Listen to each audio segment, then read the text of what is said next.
अगर आप भी लेना चाहते हैं देश दुनिया की तमाम जानकारी तो आज ही सब्सक्राइब करें हमारे चैनल को। साथ ही नीचे दिए बेल आइकन को जरूर दबाएं ताकि हर अपडेट आप तक पहुंच सके। नमस्कार, सेक्शन न्यूज नाटक पर आप सभी का स्वागत है। इसमें कोई दो राय नहीं कि देश इस समय कोरोना महामारी के भयावह दौर से गुजर रहा है, लेकिन क्या कोरोना के खिलाफ लड़ाई को नकारात्मक माहौल बनाकर जीता जा सकता है? क्या कोरोना के खिलाफ लड़ाई को दुष्प्रचार करके जीता जा सकता है? क्या कोरोना के खिलाफ लड़ाई को अफवाहों को आगे बढ़ाकर जीता जा सकता है? जी नहीं, हम सभी को देश में एक सकारात्मक माहौल बनाने की जरूरत है। इस समय हर व्यक्ति अपने स्वास्थ्य के लिए, अपनों के स्वास्थ्य के लिए चिंतित है। जरा सी अफवाहें, जरा सा दुष्प्रचार हर एक को मानसिक तनाव दे रही हैं। इन सब से निकलने की जरूरत है और राष्ट्रीय स्वयंसेवक संघ ने आज जो प्रश्न खड़ा किया है वो अपने आप में बड़ा गौण है, बहुत सामयिक प्रश्न है कि इस समय देश विरोधी जो ताकतें हैं इस माहौल का लाभ उठा रही हैं और देश में नकारात्मक माहौल बना रही हैं। इससे सावधान रहने की जरूरत है। आज के इस कार्यक्रम में आपको बताएंगे कि आरएसएस ने क्या बयान दिया है इस मुद्दे पर और साथ ही बात करेंगे आरएसएस के सेवा कार्यों की। देखिए, देश में जब जब विपदा आई है आरएसएस के कार्यकर्ताओं ने अभियान चलाकर लोगों की मदद की है, मानवता की मदद की है, मानवता की सेवा की है। आज भी कोरोना महामारी से जब देश जूझ रहा है, आप देश के किसी भी प्रांत में चले जाइए, आप छोटे से कस्बों में चले जाइए, हर एक जगह आपको संघ की ओर से चल रहे सेवा कार्य दिख जाएंगे। कहीं विद्यालयों में आइसोलेशन बेड लगा दिए गए हैं, वहां पर आइसोलेशन की व्यवस्था कर दी गई है, उनके भोजन की व्यवस्था की जा रही है, ऑक्सीजन की व्यवस्था की जा रही है संघ की ओर से। या बहुत सी जगहों पर हमने ऐसा भी देखा कि जो लोग, गरीब लोग अपनों का अंतिम संस्कार करने में समर्थ नहीं है, उनकी मदद की जा रही है। ऐसे बहुत सारे सेवा कार्य हैं जो संघ की ओर से किए जा रहे हैं। आज की इस रिपोर्ट में हम बात करेंगे संघ के सेवा कार्यों की। इसके साथ ही प्रधानमंत्री नरेंद्र मोदी जो कि लगातार सक्रिय हैं कोरोना महामारी को नियंत्रित करने के उपायों को करने में और किस तरीके से देश की जनता की इस समय अधिक से अधिक सहायता की जा सकती है उसके बारे में वो ताबड़तोड़ निर्णय ले रहे हैं। आज की बैठकों में क्या उन्होंने निर्णय लिए हैं, क्या आज की बैठकों की उपलब्धियां रही, ये भी आपको विस्तार से बताएंगे। लेकिन सबसे पहले बात करते हैं आरएसएस की। राष्ट्रीय स्वयंसेवक संघ ने लोगों से भारत विरोधी और विध्वंसकारी शक्तियों के षड्यंत्रों से सावधान रहने की अपील करते हुए दावा किया है कि ऐसी ताकतें कोविड-19 की दूसरी लहर के कारण उत्पन्न प्रतिकूल परिस्थितियों का लाभ उठाकर देश में नकारात्मकता और अविश्वास का माहौल बना सकती हैं। आरएसएस के सर कार्यवाह दत्तात्रेय होसपोले ने संघ और स्वयंसेवकों तथा सामाजिक और धार्मिक संगठनों से इन चुनौतियों से निपटने में आगे आने को कहा है। राष्ट्रीय स्वयंसेवक संघ के कार्यकर्ता हमेशा की भांति देश भर में विभिन्न प्रकार के सेवा कार्यों में सक्रिय हैं। अनेक धार्मिक सामाजिक संस्थाओं के साथ सामान्य समाज भी स्वयं प्रेरणा से चुनौती की गंभीरता को समझकर सब प्रकार के प्रयासों में जुट गया है। यह भी संभव है कि समाज विघातक एवं भारत विरोधी शक्तियां इस गंभीर परिस्थिति का लाभ उठाकर देश में नकारात्मकता एवं अविश्वास का वातावरण खड़ा कर सकती हैं। देशवासियों को अपने सकारात्मक प्रयासों के साथ साथ इन शक्तियों के षड्यंत्रों के प्रति भी सजग रहना होगा। राष्ट्रीय स्वयंसेवक संघ स्वयंसेवकों सहित समाज के सभी सामाजिक एवं धार्मिक संगठनों तथा सेवा संस्थाओं, उद्योग एवं व्यावसायिक संस्थानों आदि क्षेत्रों के बंधुओं से विनम्रता पूर्वक अनुरोध करता है कि समस्या के निराकरण हेतु तत्परता एवं सेवा भाव से जुटकर किसी भी प्रकार के अभाव को दूर करने का हर संभव प्रयास करें। आरएसएस के बयान में होसपोले के हवाले से यह भी कहा गया है कि संघ के कार्यकर्ता समाज की जरूरतों को पूरा करने के लिए देश भर में विभिन्न प्रकार की सेवाओं को सक्रिय रूप से चला रहे हैं। संघ की ओर से सर कार्यवाह ने मीडिया सहित समाज के सभी वर्गों से आग्रह किया कि समाज में सकारात्मक माहौल और उम्मीद बनाए रखने में योगदान करें। उन्होंने कहा, जो लोग सोशल मीडिया पर सक्रिय हैं उन्हें संयमित और सतर्क रहना चाहिए। ओसबोले ने कहा कि इस बार महामारी की स्थिति अधिक गंभीर है, लेकिन समाज की शक्ति काफ़ी अधिक है। बड़े से बड़े संकट से निपटने में हमारी क्षमता के बारे में दुनिया को पता है।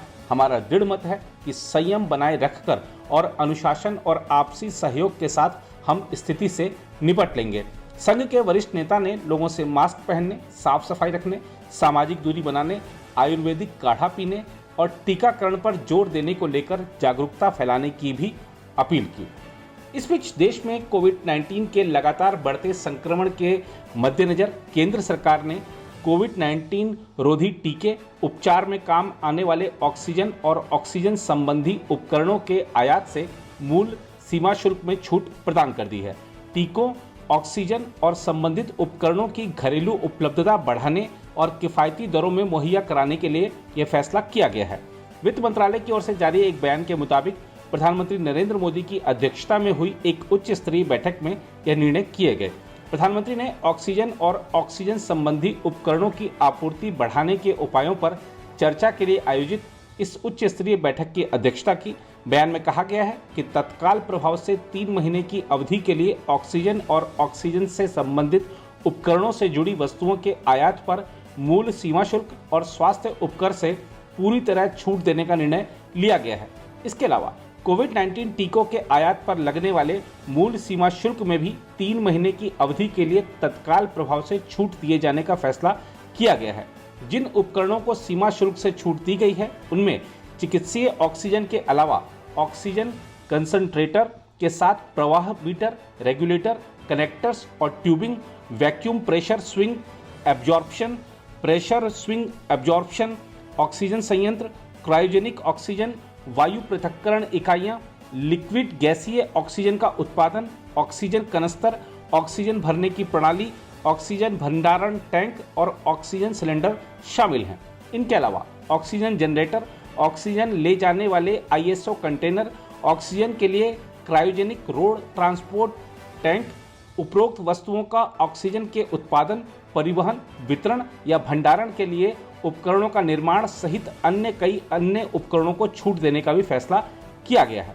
बयान में दावा किया गया है कि इन कदमों से वस्तुओं की उपलब्धता को बढ़ावा मिलेगा और वह किफायती भी होंगे।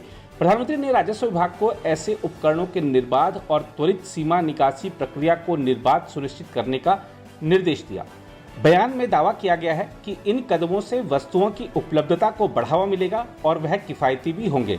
प्रधानमंत्री ने राजस्व विभाग को ऐसे उपकरणों के निर्बाध और त्वरित सीमा निकासी प्रक्रिया को सुनिश्चित करने का निर्देश दिया है। इसके मद्देनजर राजस्व विभाग ने सीमा शुल्क विभाग में संयुक्त सचिव गौरव मसलदन को उपरोक्त कार्यों के लिए सीमा शुल्क अनुमति से संबंधित मुद्दों का नोडल अधिकारी नामित किया है।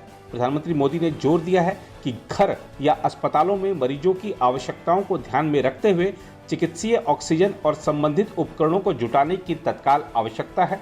उन्होंने इस संदर्भ में सभी मंत्रालयों और विभागों को मिलकर काम करने को कहा है। बैठक के दौरान प्रधानमंत्री को अवगत कराया गया कि हाल ही में रेमडेसिविर पर सीमा शुल्क हटा दिया गया है। साथ ही उन्हें बताया गया कि मरीजों की आवश्यकता को देखते हुए ऑक्सीजन और ऑक्सीजन संबंधी उपकरणों को उपलब्ध कराने की प्रक्रिया में तेजी लाई जा रही है। ज्ञात हो कि केंद्र सरकार ऑक्सीजन और चिकित्सा आपूर्ति में सुधार के लिए पिछले कुछ दिनों में कई महत्वपूर्ण फैसले कर चुकी है। ऐसे ही एक फैसले के तहत भारतीय वायुसेना के विमान सिंगापुर से क्रायोजेनिक ऑक्सीजन टैंक ला रहे हैं। इसके अलावा कम समय में ऑक्सीजन टैंक की आवाजाही में भी वायुसेना मदद कर रही है। इस बैठक में वित्त मंत्री निर्मला सीतारमण, वाणिज्य और उद्योग मंत्री पीयूष गोयल, स्वास्थ्य मंत्री डॉक्टर हर्षवर्धन, प्रधानमंत्री के प्रधान सचिव, नीति आयोग के सदस्य, एम्स के निदेशक डॉक्टर गुलेरिया और राजस्व विभागों के सचिव, स्वास्थ्य और अन्य विभाग के अधिकारियों ने भाग लिया।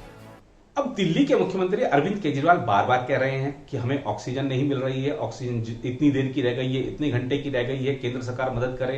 हालांकि वो कह रहे हैं कि केंद्र सरकार मदद भी कर रही है, लेकिन फिर भी बार बार यही कह रहे हैं कि ऑक्सीजन नहीं है, ऑक्सीजन नहीं है। अब केंद्रीय स्वास्थ्य मंत्री डॉक्टर हर्षवर्धन अरविंद केजरीवाल के बयान पर जब प्रतिक्रिया दे रहे थे तो उन्होंने क्या कहा, आइए आपको सुनिए। भारत सरकार ने जो देश में प्रोडक्शन होता है ऑक्सीजन का, पर्याप्त प्रोडक्शन जितनी आवश्यकता है उसके हिसाब से कई बार आंकड़े दिए जा चुके हैं। उसके हिसाब से सारे स्टेट्स को भी अलॉट किया जा चुका है उनका कोटा। दिल्ली को भी जितना कोटा उन्होंने शायद मांगा होगा उससे ज़्यादा कोटा उनको अलॉट किया जा चुका है और उसको औपचारिक तौर पर दिल्ली के मुख्यमंत्री ने प्रधानमंत्री जी को थैंक यू तक बोला है। शुरू में